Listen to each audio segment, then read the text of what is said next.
မင်္ဂလာပါခင်ဗျတင်က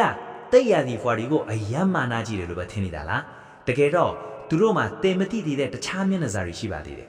ပထမဆုံးအချက်ကတော့သူတို့ဟာအကာအကွယ်ပေးသူတွေပါချင်းသိဆိုတဲ့အတိုင်းကိုယ့်လူကိုမိသားစုကိုထိရင်ဘသူ့ကိုမှမညာတတ်ပါဘူး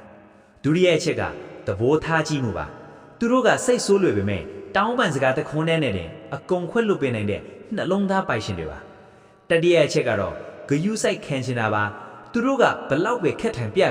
အချစ်ရောက်ဆုံးသူစီကဂယူဆိုင်မှုကိုခလေးလေးတယောက်လိုမျောလင်းတတ်ကြပါတယ်။စတုထအချက်ကတော့တစ္ဆာတရားပါ။တိတ်ရသည်ဖွာတယောက်ကတင့်ကိုတကယ်ချစ်ပြီဆိုရင်ကဘာပြည့်ရင်တော့တင်ဘေးမှာရှိနေပေးမှသူမျိုးပါ။နောက်ဆုံးအချက်ကတော့မာနပါ။သူတို့ကသူများအောက်မှာမနေရှင်သလိုမတရားတာကိုလည်းဘယ်တော့မှခေါင်းကုန်မခန့်တတ်တဲ့စံမြပုဂ္ဂိုလ်တွေပါပဲ။ကဲတင်ဘေးနာကတိတ်ရသည်ဖွာတွေရောဒီလိုပဲလား။ comment မှာပြောသွားအောင်နော်။နောက်ထပ်ရသည်ဖွာတွေကြောင့်သိချင်ရင်တော့ like နဲ့ follow လုပ်ထားဖို့မမေ့နဲ့အောင်